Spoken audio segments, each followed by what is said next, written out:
There's a saying that a flu can be healed in 7 days.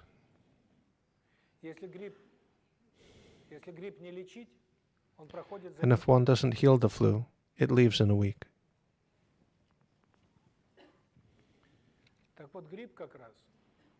So the flu is a serious infectious disease which suppress the instincts at the root. Do you know what is the most basic human pleasure? How is it experienced? This region here.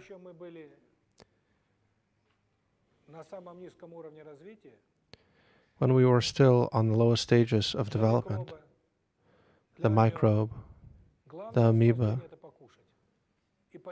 the greatest pleasure is to eat and to smell. Therefore, the roots of our pleasure are olfactory and taste-driven. During the flu, if there's a blocked nose for a long time, the sense of smell is removed, and later the sense of taste also disappears. In this way, the flu is a great medicine for cleansing the soul.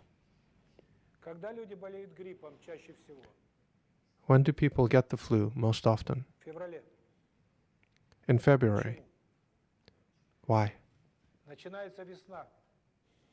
It's the beginning of spring. God's love approaches. Love unfurls. The soul needs to be cleansed such that it can be prepared to receive love. The instincts need to be brought down, so the flu shows up.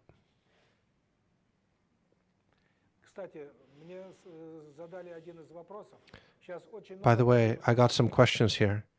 People are experiencing a lot of trouble with their teeth. I'm thinking that by now you know why.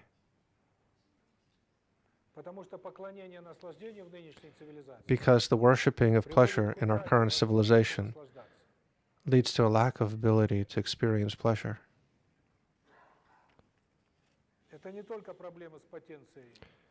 It doesn't just manifest as impotence and frigidity, it also manifests as problems with teeth.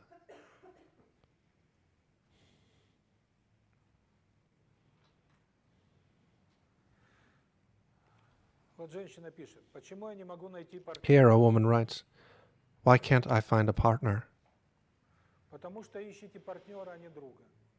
Because you're looking for a partner and not a friend. Often, women can't form families. Why? A family is created in order to bring children into the world and to bring them up together. If a woman implements a program destroying children, a subconscious desire not to have children, she's blocked from above from having a normal family.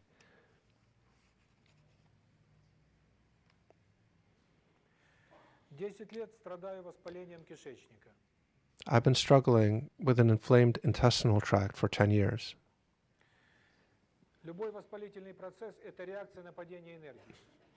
Any process of inflammation is a reaction to a lack of energy. If energy decreases a little bit, there's an infection. A major decrease in energy, inflammation. Even stronger decrease in energy stops the functioning entirely. If it decreases even more, a tumor. Therefore, if there's inflammation in the intestinal tract, that means there's a decrease in energy levels.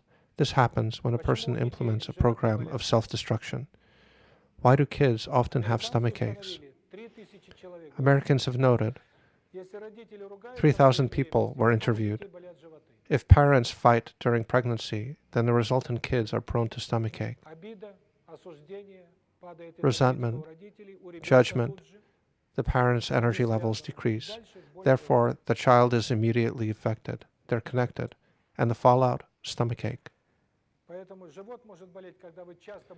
Therefore, a stomachache is the result of frequent disappointment in oneself or despondence, dissatisfaction with fate. The stomach can be affected if you hold resentment towards your parents, towards loved ones. The pain can manifest in 10, 15, 20 years.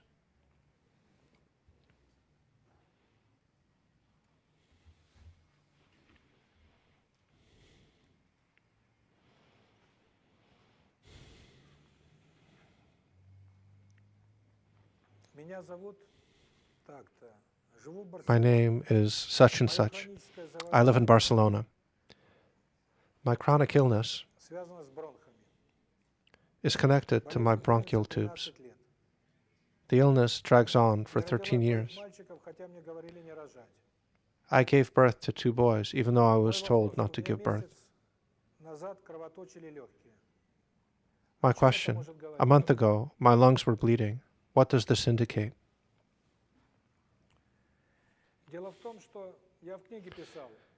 I wrote in my books that we're all conceived as girls. And then with development, there's a further, higher stage of development, boys. If civilization weakens, energy falls, and more girls are born. Before wars, usually more boys are born. This has already been noted. Why? Because people sense impending war. On the subtle plane, we know our future. Our subconscious knows everything. So people know that war is coming, that there will be death. And their souls start to cleanse themselves. And boys are born. Because for a boy to be born, one must navigate this destruction of the future. Feminine energy is the material origin. Male energy is the spiritual origin. In order to give birth to boys, one must navigate the destruction of the spirit, the destruction of the future. One woman asked me, "My sister abuses me for no reason at all, poisons my life. She deals with me unfairly. Why?" I said, "You're going to have children." She said, "I'm already pregnant." I said, "Congratulations, but you're going to have a boy." She said, "Why?" I said, "Because you're experiencing the humiliation of your ideals, your pride, your sense of fairness, and this happens precisely before the birth of a boy." After half a year, she gave birth to a boy. I said, "Be happy. You're being cleansed." So this woman, on the inside, is very proud on the subconscious level. Therefore, the boys may be incapable of living, but they're already predestined to be hers. She overcame her fear and gave birth to 2 children, and this already counts in her favor. But she's yet to overcome her internal pride. First of all, not because of resentments towards the surrounding world and men, but because of resentment with herself. The bleeding in the lungs is an indication of her soul not yet being in order. That dissatisfaction with fate is a dangerous thing. That this is transferred to children, that this must be worked on. I want to say that the worst emotion a woman can experience is despondence. Judgment of her husband and father takes second place.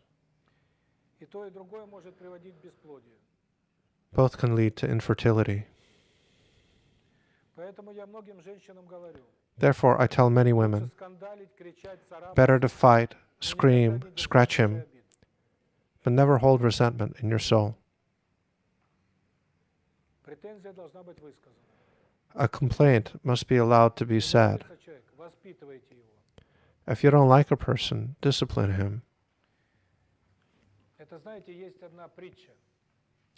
There's a parable. A woman comes to a wise man, a healer, and says, "My mother-in-law is poisoning my life. I can't go on like this."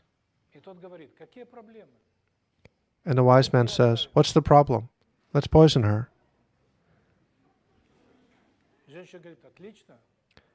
The woman says, "Great." He says, "Look here, poison. Every day, put a drop in her food." But it doesn't work immediately. It takes 3 months. And in order for your mother-in-law not to catch on, you must smile, take care of her, and compliment her. She says, "Good." 3 months later, she comes back to the healer and says, "What have I done? I've got a wonderful mother-in-law. She's a joy to be around. I don't want her to die. Give me an antidote." The healer said, "I played a joke on you. There was no poison.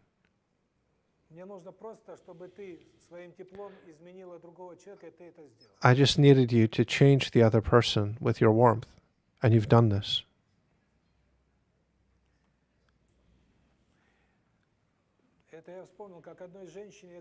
I just remembered how I once told a woman, "You are pregnant.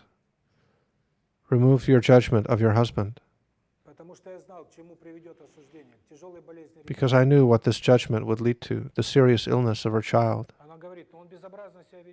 She said, "But he is terribly behaved."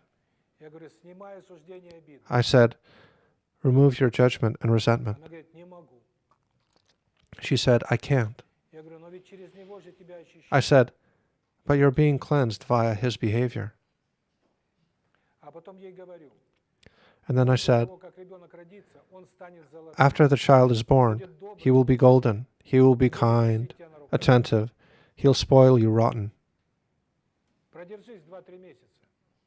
Just hold on for 2-3 months. Your child will be healthy."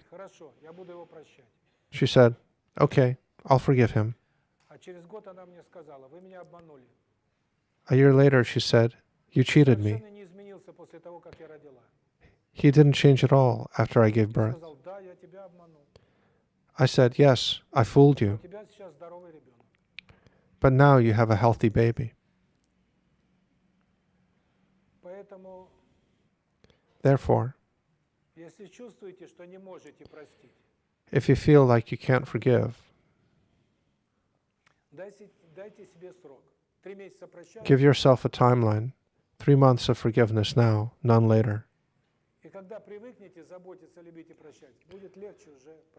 And when you'll get used to taking care of another, loving them and forgiving them, it'll be easier to continue the trend.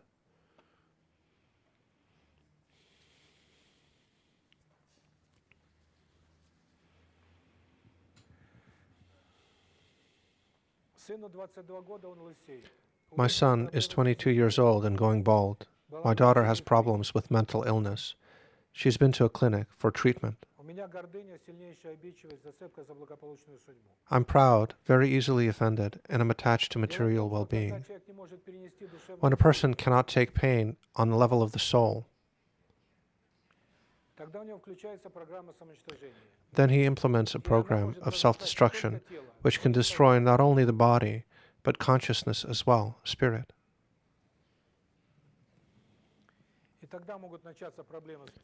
And that's the start of mental illness, hair loss, intestinal pain, etc., etc.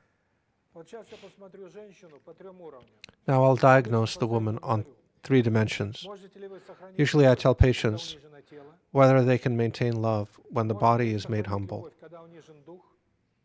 whether they can maintain their love when the spirit is made humble, and whether they can maintain their love when their soul is made humble, and everything becomes clear.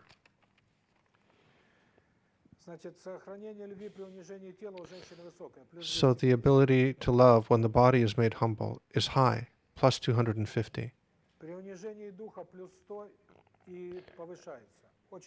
When the spirit is made humble, it's plus 100 and increasing. That's a very good result. The ability to love when the soul is made humble is 4 times worse than fatal. She's implementing a program of self-destruction that's 4 times worse than fatal on the level of the soul. That is, she absolutely cannot tolerate pain in her soul. In order for a woman to give birth to a healthy baby, she must undergo stages of humiliation of all 3 instincts: the body, the spirit, and the soul. The part of the soul which addresses this world must also be made humble. Then the part of the soul that addresses God blossoms and opens.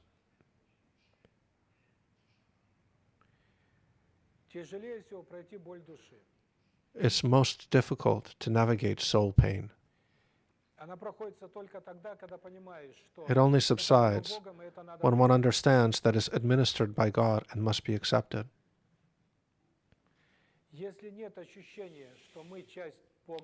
If there's no sense of being part of God, of being love, then soul pain is impossible to overcome.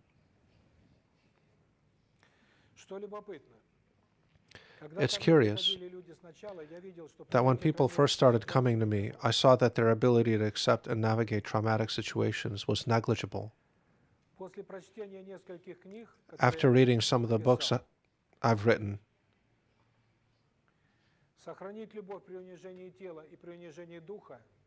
people could maintain their love when their bodies and spirits were made humble, and I immediately took note of this.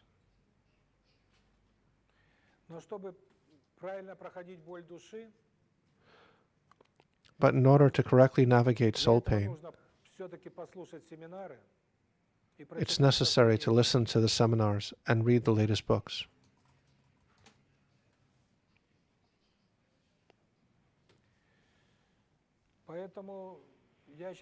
Therefore, I'm trying to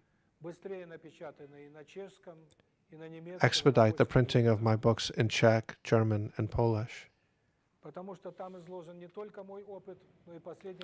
because they contain not only my experience, but in the latest books, the experience of those who independently were able to surmount their illnesses and problems.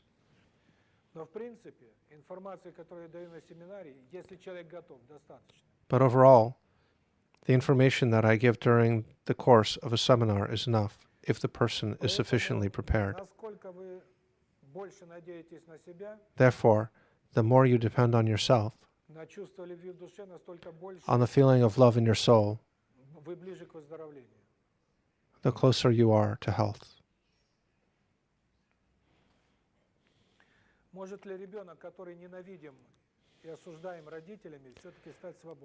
Can a child who is hated and judged by his parents eventually become free?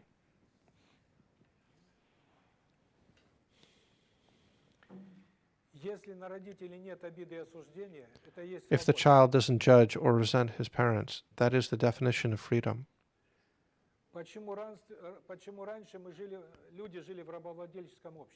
Why did people live in slave societies in the past? Do you know?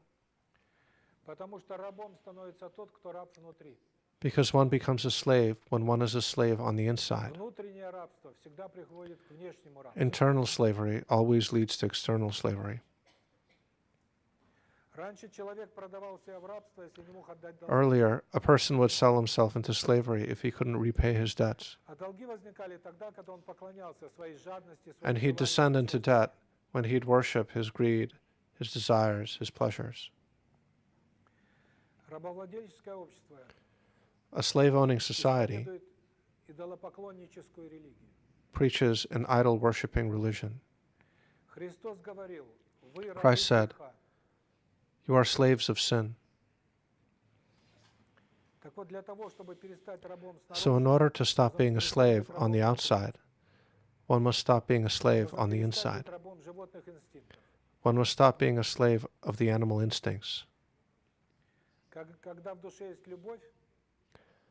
When there's love in the soul, you become free on the inside because love is eternal and independent of anything. God, after all, doesn't depend on anything. Therefore, as current Western civilization squanders love, faith, and righteousness, we will inevitably backslide into idol worship and slave relationships.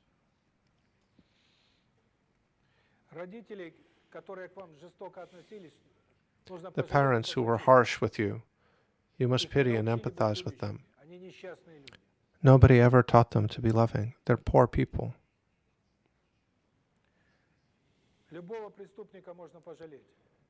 Any criminal can be pitied and empathized with. But he must be simultaneously punished, because punishing a criminal is helping his soul.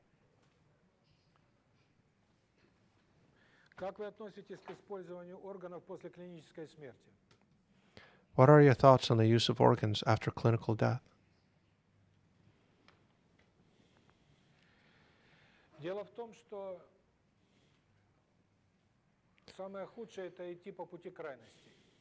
The worst thing is to choose the extreme path. One extreme is the categorical ban on the use of organs. The other extreme is when people decide that all problems will be solved by changing organs. We must understand that an organ stops working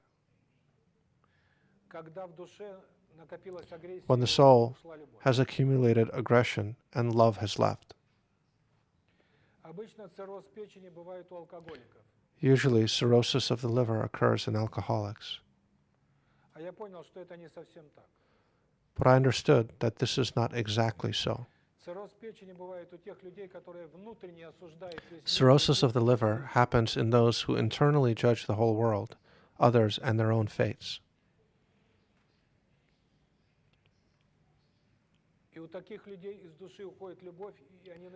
Those people lose the love in their souls and they start suffering.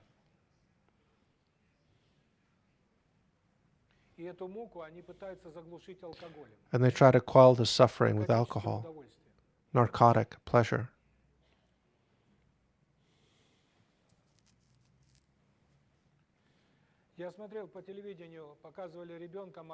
I was watching TV. They were showing a small child, about a year old, who needed a new liver.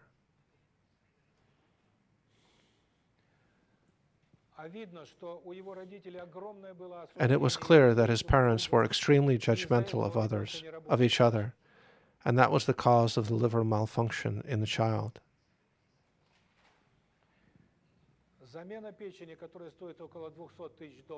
A liver transplant that costs about $200,000 can partially remove the problem.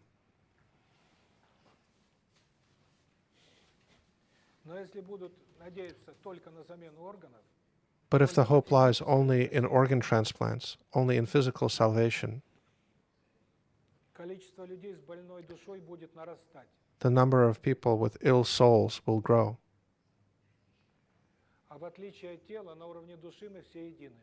And unlike the body, on the level of the soul, we're all one.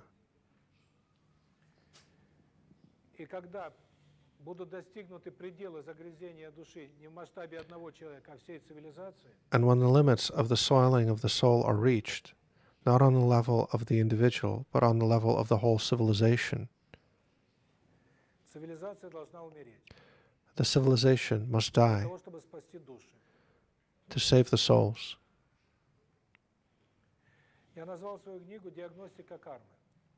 I called my book Karma Diagnostics. Karma is an Eastern concept. According to Eastern beliefs, illness must not be treated. A person must suffer his karma. Diagnosis is a Western concept. The Western way is to treat any and everyone. I came to the conclusion that everyone should be treated, but using the correct treatment. First of all, the soul must be treated.